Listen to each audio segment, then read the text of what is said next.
A single airline poster convinced millions that America wasn't a vast continent, but a weekend reach. By the early 1970s, Pan Am's sprawling route maps did more than sell tickets. They reshaped how distance felt and what people believed was possible. But behind that bold promise lurked a challenge. Could a line on paper truly change the way a nation traveled? The answer starts with the story behind the map itself. In travel agencies and airport terminals across America, the Pan Am route map became impossible to ignore. Some versions stretched a full 15 feet wide, 180 by 84 inches, spanning entire walls and demanding attention. Others, compact enough to slip into a jacket pocket at just 9 by 12 inches, traveled with passengers from city to city. No matter the size, each map followed a visual code.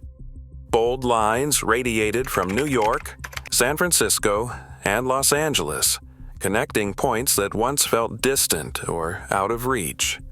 Hubs glowed in primary colors, their names set in crisp, modern lettering, while routes arced cleanly over oceans and across the continent.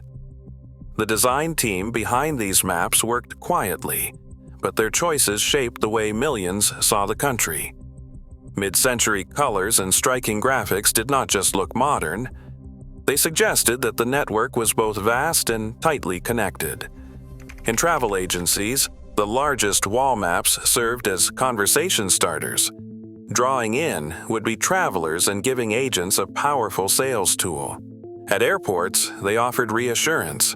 Every destination, every connection, mapped out in plain sight. Even the smallest handout, folded into a timetable or tucked into a carry-on, repeated the same message. America was within reach, and the journey was as simple as following a line. By the late 1960s and the 1970s, these maps were everywhere. Behind ticket counters, inside glossy brochures, and on the walls of corporate boardrooms. Their presence was no accident. Pan Am made sure that whether you were planning a trip or just passing through, the promise of easy connection was always just a glance away. A traveler standing in front of a Pan Am map in 1970 did not just see a list of cities, they saw possibility.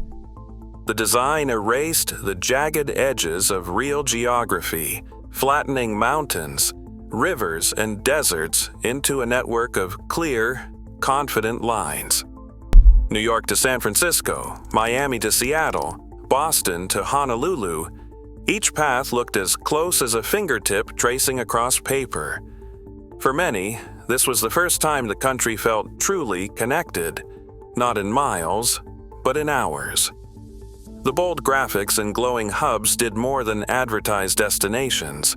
They offered reassurance. If the map said it was simple, maybe it really could be. This new way of seeing travel changed what people expected from flying. Instead of planning trips around long, uncertain journeys, passengers began to trust that a single connection could get them almost anywhere. The idea of distance started to blur, replaced by a sense of time spent in transit. A stop in New York or San Francisco was no longer a barrier. It was just a step along a seamless journey. Suddenly, cities that once seemed remote felt like neighbors. The map's promise became a mindset. America was smaller, more accessible, and one well-timed ticket could put the entire country within reach. As posters appeared in agency windows and timetables landed in mailboxes, the public learned to think in terms of connections, not obstacles. The network logic took root, and travelers began to measure journeys not by the ground they covered, but by the hours they gained. Behind the promise of the Pan Am route map was a system that ran with the precision of a well-tuned engine. In the 1960s, Pan Am's planners relied on a tool called Panamac, one of the first computer networks designed to manage airline operations at scale. Panamac tracked every aircraft, every crew, and every passenger, updating schedules in real time as jets crisscrossed the country. Planners worked in offices filled with the hum of terminals and the shuffle of timetables, translating the logic of the map into a daily choreography of arrivals and departures. The Boeing 707, which entered Pan Am service in 1958, made this coordination possible. With jet speeds and longer range, the 707 could leap from coast to coast in just over 5 hours, shrinking the map's bold lines from a promise into a practical schedule. But speed alone did not guarantee reliability. The real breakthrough came from the way flights were grouped into banks, clusters of arrivals and departures timed so that a passenger landing in New York at 2:30 p.m. could walk to a waiting gate and board for San Francisco at 3:15. Planners used computer models to design these banks, aiming for connection times under an hour, knowing that even a few extra minutes could mean the difference between a seamless trip and a missed flight. Every part of the operation was synchronized. Ground crews prepared for a 707's arrival before its wheels touched down. Baggage handlers, catering trucks, and cleaning teams moved in sequence, following strict turnaround standards. 45 minutes for a domestic 707, 60 minutes for an international. Flight crews rotated through carefully planned shifts, their rest periods calculated to keep the network humming day and night. The map on the wall was only the surface. Underneath, a living mechanism ticked away, turning possibility into routine. A Pan Am flight attendant stepped out onto the jet bridge at dawn, her uniform crisp, her hair set to the standards outlined in the crew manual. Each morning started the same way, no matter the city or the hour. A quiet check of the galley, a careful count of meal trays, a quick word with the captain. The choreography of service was as rehearsed as any stage performance. As soon as boarding began, she greeted passengers by name when possible, offering a reassuring smile to travelers clutching their timetables and already thinking about their next connection. Once in the air, the ritual unfolded in measured steps. Coffee brewed as the 707 leveled off, breakfast trays appeared just as the sun touched the window shades, and the cabin lights dimmed on cue for overnight crossings. Every gesture was timed to the minute, matching the banked schedules that planners had mapped out months in advance. Even the gentle wake-up before descent, coffee poured, a warm towel offered, was designed to make each leg of the journey feel smooth, predictable, almost effortless. For passengers, this reliability turned a cross-country trip into something that felt almost local.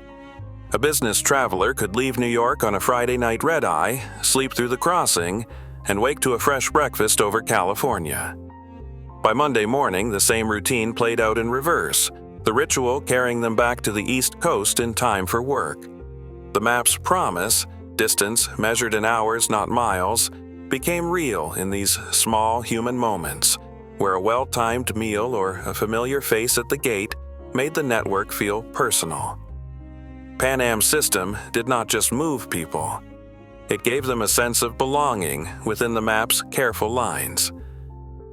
In 1978, Congress passed the Airline Deregulation Act, stripping away decades of government control over fares and routes.